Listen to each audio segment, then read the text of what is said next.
Okay കൂട്ടുകാരെ, ഒരിക്കൽ കൂടി എക്സാൻ വൈ ലേണിങ്ങിൻ്റെ USS ചാമ്പ്യൻസ് ലീഗിലേക്ക് എല്ലാവർക്കും സ്വാഗതം. കഴിഞ്ഞ ക്ലാസ്സുകളൊക്കെ വളരെ കൃത്യമായിട്ട് നിങ്ങൾ മനസ്സിലാക്കിയിട്ടുണ്ടാവും. പോരാട്ടം നമ്മൾ ഒരു ഇഞ്ച് പോലും പുറകോട്ടില്ലാതെ മുന്നോട്ട് പോയിക്കൊണ്ടേയിരിക്കുകയാണ്. നമുക്ക് പ്രധാനപ്പെട്ട മറ്റു ചില ചോദ്യങ്ങളിലേക്ക് നമ്മളെ ശ്രദ്ധയെ കൊണ്ടുപോകാം. ഓക്കെ, അപ്പോൾ ഈ ചോദ്യം ക്ലിയർ ആണ്. അതിൻ്റെ ഉത്തരം നമ്മൾ പറഞ്ഞു. സ്റ്റേറ്റ്മെൻറ്റ് 1 ആൻഡ് 2 ഈ രണ്ടും ശരിയാണ് എന്ന എ ഓപ്ഷനാണെന്ത് ഇതിൽ ശരി ഉത്തരം.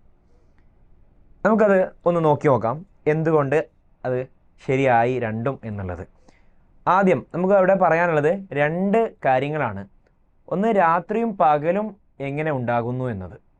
മറ്റൊന്ന്, ഋതുക്കൾ അല്ലെങ്കിൽ സീസൺസ് എങ്ങനെ ചേഞ്ച് ചെയ്യുന്നു. ആദ്യം ഇവിടെ ചിത്രസഹിതം കൊടുത്തത് നമ്മൾ സീസൺസിനെ കുറിച്ചാണ്, അല്ലെങ്കിൽ ഋതുക്കൾ മാറി മറയുന്നുണ്ട്. നമുക്കറിയാം, വേനൽ വരും, വേനൽക്കാലത്തിന് ശേഷം ഇപ്പോൾ കേരളത്തിലൊക്കെ ആണെങ്കിൽ നമുക്ക് എന്ത് ചെയ്യും, നല്ല മഴ കിട്ടും.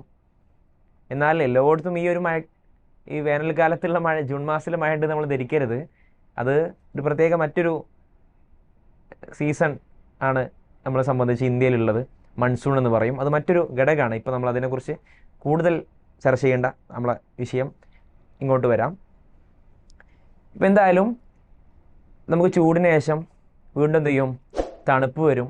അപ്പോൾ ഈ ചൂടിൻ്റെയും തണുപ്പിൻ്റെ ഇടയിൽ, അല്ലെങ്കിൽ സമ്മറിൻ്റെയും വിൻ്ററിൻ്റെ ഇടയിൽ 2 കാലങ്ങളുണ്ട്. സ്പ്രിങ്, ഓട്ടം, അല്ലെങ്കിൽ ശിശിരം, ഹേമന്തം എന്ന് പറയുന്ന 2 കാലങ്ങൾ.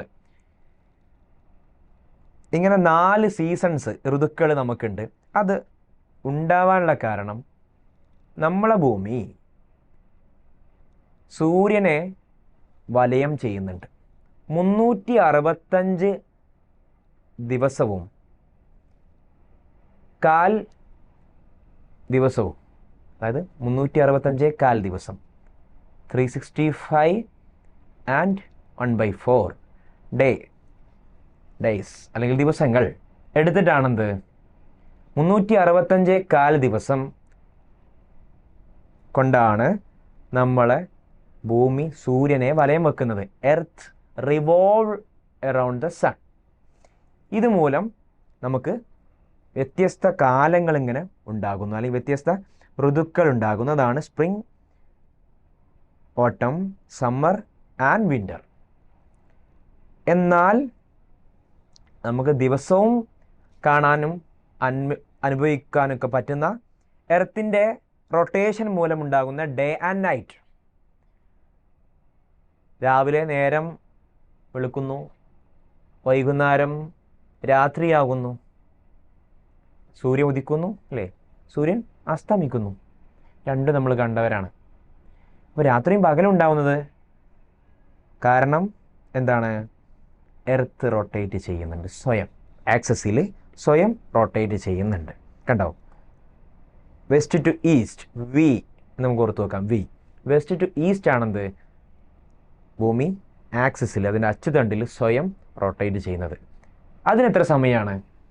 24 മണിക്കൂറാണ് ആവശ്യമുള്ളത്. അതുകൊണ്ടാണ് ഒരു ദിവസം 24 മണിക്കൂർ എന്നുള്ള കണക്കായത്.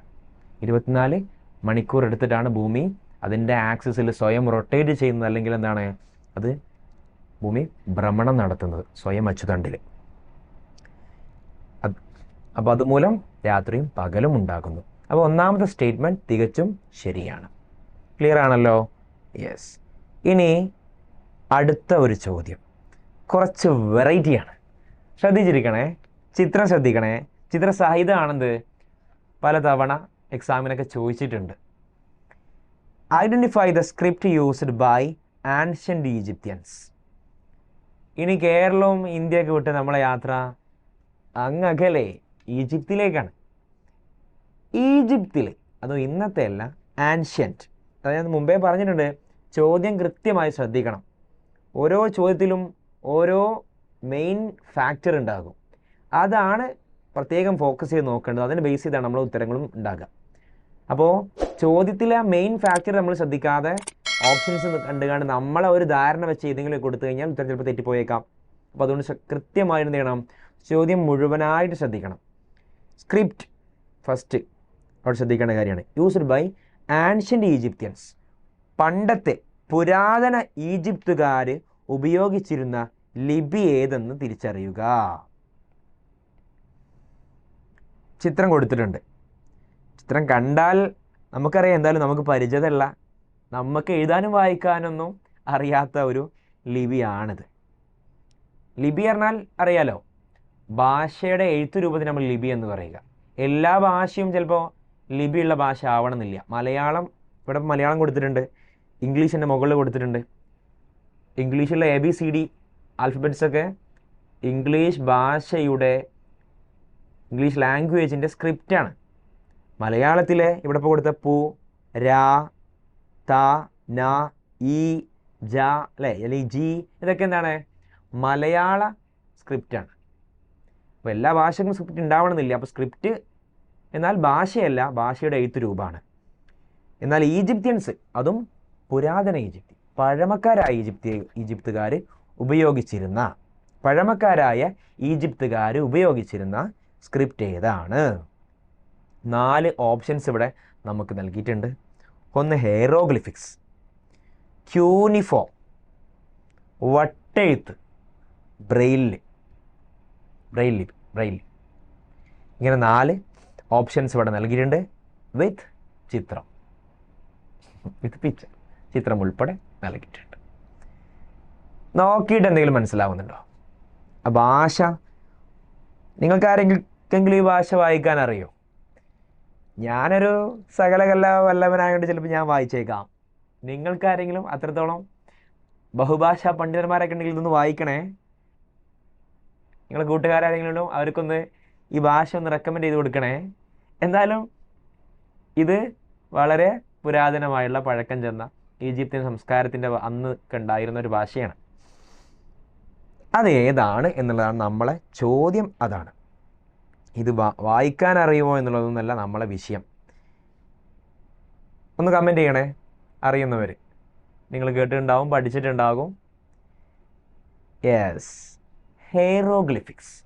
ഹെയറോഗ്ലിഫിക്സ് ആണെന്ത്? പുരാതന ഈജിപ്ഷ്യൻസ്, ആൻഷ്യൻ്റ് ഈജിപ്ഷ്യൻസ് ഉപയോഗിച്ചിരുന്ന സ്ക്രിപ്റ്റ് ഹെയറോഗ്ലിഫിക്സ്. മാറരുത്, മറക്കരുത്. കണ്ടോ, അതിൻ്റെ ഇവിടെ കൊടുത്തിട്ടുണ്ട്. ചിത്രത്തിൻ്റെ ഇടയിൽ എന്തോന്ന് എഴുതിയിട്ടുണ്ടല്ലോ, ഒന്ന് വായിച്ചേ. എന്താ? സക്രഡ് കേർവിംഗ്, വിശുദ്ധമായ എഴുത്ത് എന്നാണെന്ത് ഈ ഹെയറോഗ്ലിഫിക്സിൻ്റെ അർത്ഥം. അതും ഓർത്തു വെക്കണം, ചിലപ്പോൾ അങ്ങനെയും ചോദിച്ചേക്കാം. ഓക്കെ, ഹെയറോഗ്ലിഫിക്സ് ആണ് ആൻഷ്യൻ്റ് ഈജിപ്ഷ്യൻസിൻ്റെ സ്ക്രിപ്റ്റ്. പുരാതന ഈജിപ്തുകാർ ഉപയോഗിച്ചിരുന്ന ലിപി അത് ഹെയറോഗ്ലിഫിക്സ് ആണ്. ഹെയറോഗ്ലിഫിക്സ്, ദാറ്റ് മീൻ സക്രഡ് കേർവിംഗ്, വിശുദ്ധമായ എഴുത്ത് എന്നർത്ഥം വരുന്ന ഹെയറോഗ്ലിഫിക്സ് ആണ് അവർ ഉപയോഗിച്ചിരുന്നത്. മറക്കരുതേ, അങ്ങ് ഈജിപ്തിലെ ഹെയറോഗ്ലിഫിക്സ്, വിശുദ്ധമായ എഴുത്ത്. ക്ലിയർ ആണല്ലോ? യെസ്. എന്നാൽ അവിടെ അതിനൊപ്പം തന്നെ നമുക്ക് ഓർക്കേണ്ട മറ്റൊരു കാര്യം, ക്യൂനിഫോം. യൂണിഫോം അല്ല, ക്യൂനിഫോം. അതും ഇതുപോലെ തന്നെ ഒരു പ്രധാനപ്പെട്ട ഒരു സംസ്കാരത്തിൻ്റെ ഭാഗമായിട്ട് നിലനിന്നിരുന്ന, അവർ ഉപയോഗിച്ചിരുന്ന ഒരു ലിപിയാണ്. ഏതാന്ന് പറയാൻ പറ്റും? ക്യൂനിഫോം. യൂണിഫോം അല്ല, ക്യൂനിഫോം. മെസ്സപ്പൊട്ടോമിയൻ സംസ്കാരം അല്ലെങ്കിൽ മെസ്സപ്പൊട്ടോമിയൻ സിവിലൈസേഷൻ. ഈ മെസ്സപ്പൊട്ടോമിയൻ സിവിലൈസേഷനിൽ ഉപയോഗിച്ചിരുന്നതാണെന്ത്?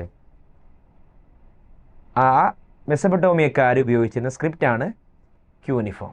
അപ്പോൾ അതും അതിൻ്റെ കൂടെ നിങ്ങൾ ഓർത്ത് വെക്കണം. ഏറ്റവും പ്രധാനപ്പെട്ട, ലോകത്ത് തന്നെ വളരെ പ്രധാനപ്പെട്ട ഒരു സിവിലൈസേഷൻ ആയിരുന്നത് മെസ്സപ്പൊട്ടോമിയൻ സിവിലൈസേഷൻ. ഇന്നത്തെ ഇറാഖ്, ഇറാൻ തുടങ്ങിയ രാജ്യങ്ങളുടെ ഭാഗത്തൊക്കെയുള്ള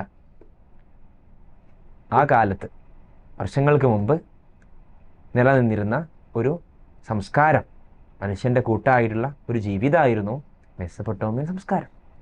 അവിടെ ഉപയോഗിച്ചിരുന്ന സ്ക്രിപ്റ്റ് ക്യൂനിഫോം ആയിരുന്നു. ആപ്പ് ആകൃതിയിലുള്ള ചിത്രങ്ങൾ, ചിത്രരൂപത്തിലേക്കായിരുന്നു നമ്മളെ ക്യൂനിഫോം ഉണ്ടായിരുന്നത്. അപ്പോൾ അതും ഓർത്തു വെക്കുക. ഈജിപ്ഷ്യൻ സിവിലൈസേഷനിൽ ഹെയറോഗ്ലിഫിക്സും ക്യൂനിഫോം മെസ്സപ്പൊട്ടോമിയൻ സിവിലൈസേഷനിലുമാണ് എന്ന് മറക്കരുത്.